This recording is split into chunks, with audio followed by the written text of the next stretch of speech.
Finally Netflix पर कुछ new movies release हुई हैं जिन्हें देखकर लगा कि नेटफ्लिक्स पर साल की शुरुआत अब हुई है। नहीं तो लग रहा था कि ये महीना भी वेब सीरीज देखकर ही निकलेगा। मैं तो नेटफ्लिक्स पर देखने लायक 7 मूवीज शेयर करता हूँ जो पुरानी नहीं, एकदम फ्रेश न्यू रिलीजेज हैं। जैन सिर्फ ऐप के नए कबाड़ के बैच से चुक कर निकाला गया बढ़िया माल। ये रिकमेंडेशंस अति सुंदर होने वाली है, वीडियो के आखिर तक समझ जाओगे।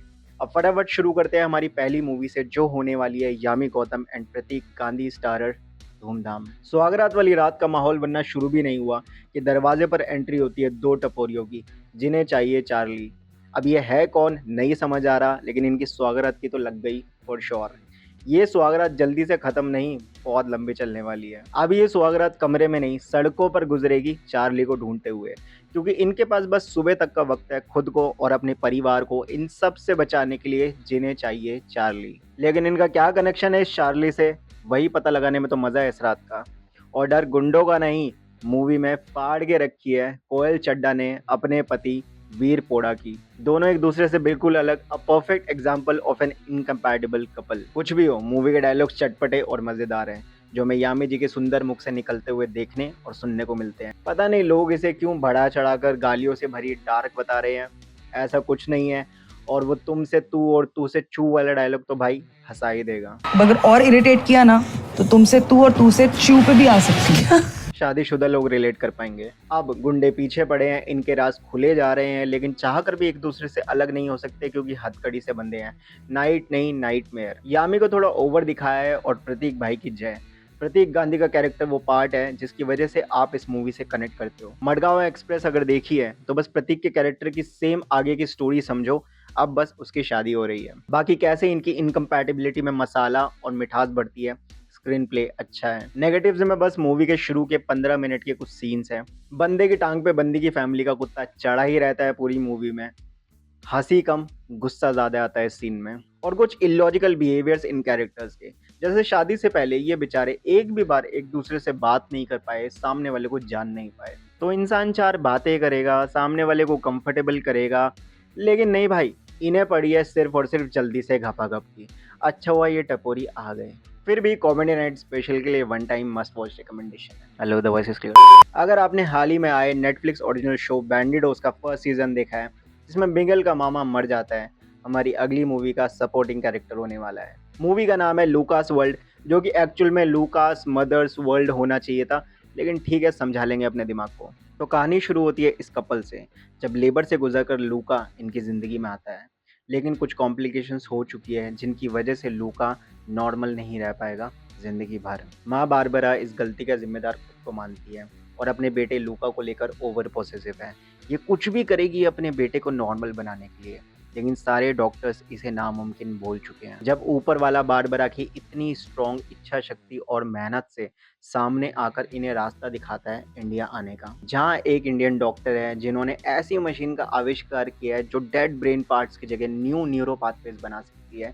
इन शॉर्ट, लूका जैसे लोगों को ठीक कर रही है। लेकिन इंडिया जाने के लिए पैसे नहीं है। हाँ भाई, फॉरेनर्स भी गरीब होते हैं। बाप काफ़ी टाइम से बेरोजगार है। लूका और उसके भाई के काफ़ी एक्सपेंसेस हैं, अकेले माँ संभाल रही है। अब जो माँ भगवान से लड़ रही है वो इस सिचुएशन से तो लड़ ही लेगी।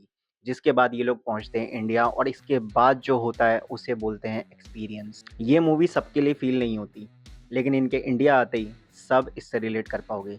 इनकी हर सिचुएशन में खो जाओगे। और सबसे अच्छी बात, हॉलीवुड वालों की तरह बकवास सिनेमा नहीं दिखाया है, इंडिया को इंडिया की तरह दिखाया है।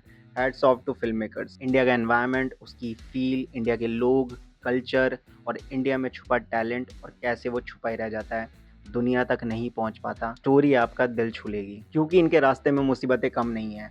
इलाज सामने होते हुए भी ये लूका का इलाज नहीं करवा पाएंगे। अब ये कैसे फाइट करेंगे जानने के लिए देख सकते हो लूकास वर्ल्ड, हिंदी में उपलब्ध है। अगली मूवी है Cameron Diaz comeback, Back in Action, जिसके बाद नेटफ्लिक्स से मेरा ध्यान खींचा।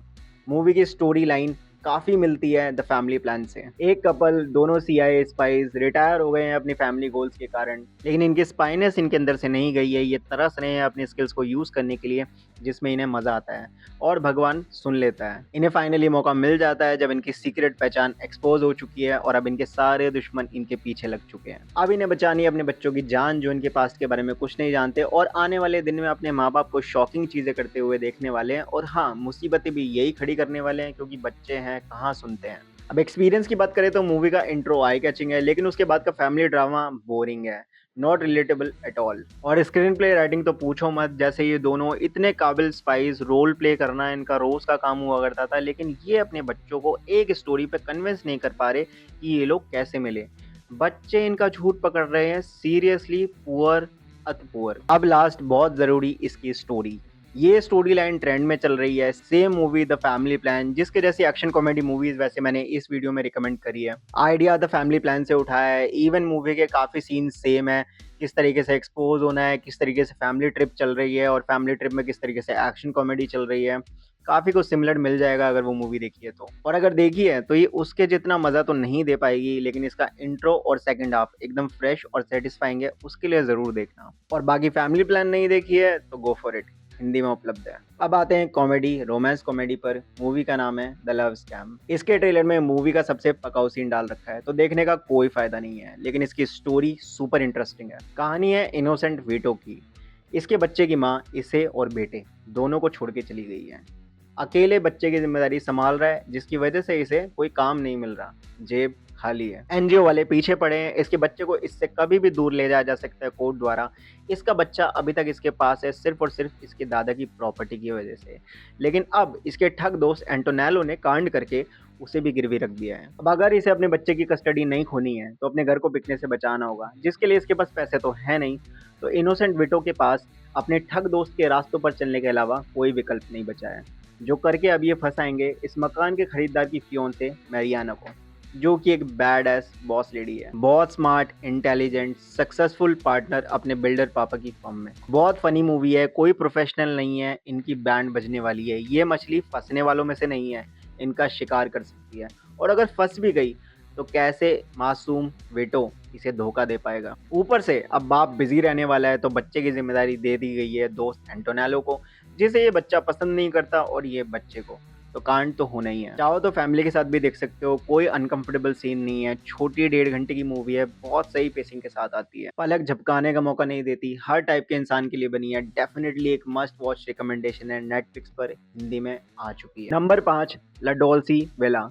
जो मूवी आपको इरिटेटिंग रियलिटी से दूर ले जाए एक सुंदर सपने में, यही है वो मूवी। एक कामयाब कोलंबियन बिजनेसमैन आ जाता है इटली, अपनी बेटी को इस टूरिस्ट अट्रैक्टिंग स्कीम या स्कैम $1 में विला लेने के बाद उसे रिस्टोर करने में अपने सारे पैसे उड़ा देने से बचाने के लिए। लेकिन बेटी अपना मन बना चुकी है और बाप को समझ आ गया है कि इतना जल्दी ये इटली से निकल नहीं पाएगा, और यहाँ की मेयर फ्रांसेस्का से मिलने के बाद तो इसका मन भी यहाँ रुकने में लग ही जाएगा। जिसके बाद ये अपने बिजनेस का एक्सपीरियंस यूज करके अपनी बेटी को हर गलत फैसला लेने से बचाकर उसके विला के सपने को पूरा करने में मदद करता है, ताकि अपने सपने को पूरा कर सके अपनी बेटी को यहाँ से लेके जाने का। लेकिन इसे नहीं पता इस सपनों के शहर मोंटेजेरा के कुछ और ही रोमांटिक प्लान है इसे लेकर। ज़्यादा वक्त नहीं लगता इसे और हमें इस शहर की खूबसूरती में खो जाने में। कैसे यहाँ के लोग जिम्मेदारियों में दबकर नहीं, खुली सांसों के साथ अपने पैशन को दिल से फॉलो करते हैं, और मोंटेजेरा इसे खुद से मिलवाता है। फ्रांसेस्का और इसके बीच का फैंटेसी लव और रोमांस बढ़ता जा रहा होता है। रोमकॉम का नाम सुन के पीछे मत हट जाना, जो फीलिंग्स मिलने वाली है वो सबके लिए है, निराश होने का कोई चांस नहीं है। अब क्या होगा जब ये सुंदर सपना टूटेगा और यही शहर इन्हें झटका देकर वापस भेजना चाहेगा? जानने के लिए दे सकते हो 1.5 घंटे में नेटफ्लिक्स पर हिंदी में उपलब्ध है। अगली movie the most beautiful girl in the world.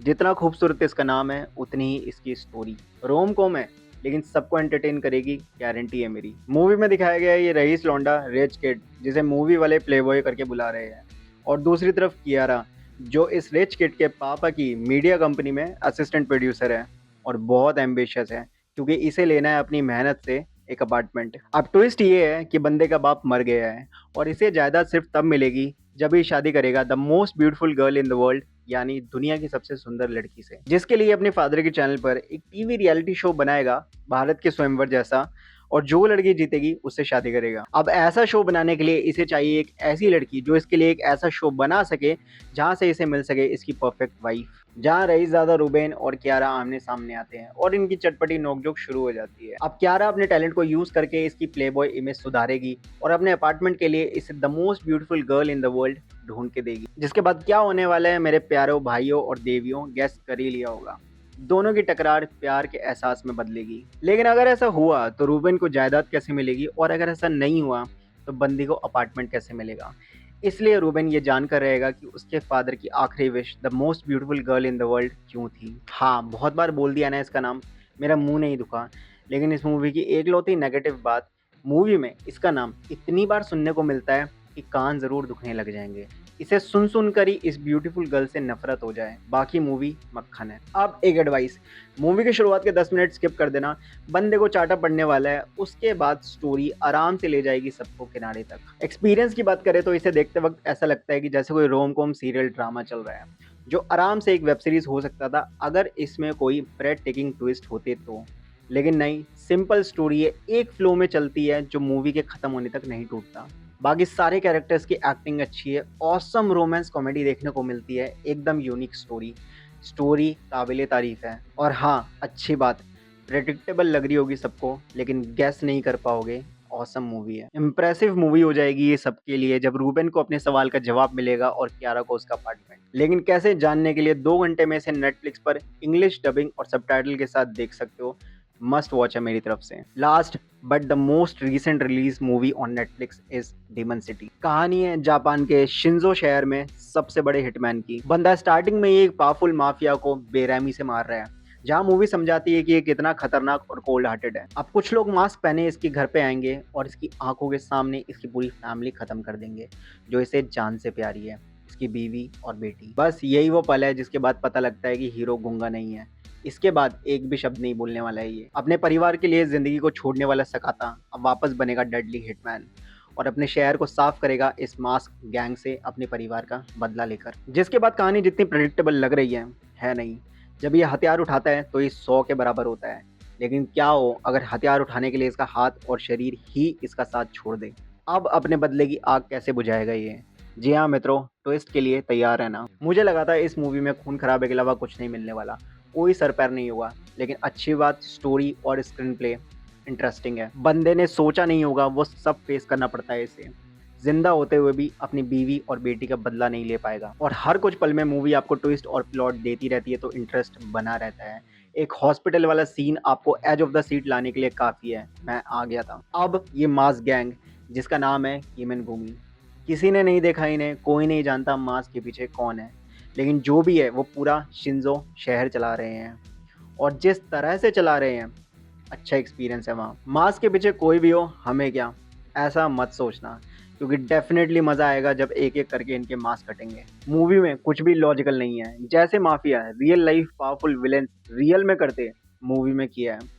कोई फालतू की बातें, इमोशनल ड्रामा नहीं, एकदम यूनिक स्टोरी है। जितना सोचा था उससे काफ़ी ऊपर निकली है मूवी। नेटफ्लिक्स पर हिंदी में आ चुकी है। वैसे तो प्लेटफॉर्म पर पुरानी मूवीज़ का भंडार ऐड किया जा चुका है, लेकिन ये सब ब्रांड न्यू है। और अगर उन पुरानी मूवीज़ में से देखने लायक कल्ट मूवीज़ की लिस्ट चाहिए तो कमेंट करना। उम्मीद करता हूँ ये रिकमेंडेशंस पसंद आई होगी। मिलते हैं अगले वीडियो में। जय हिंद मित्रों।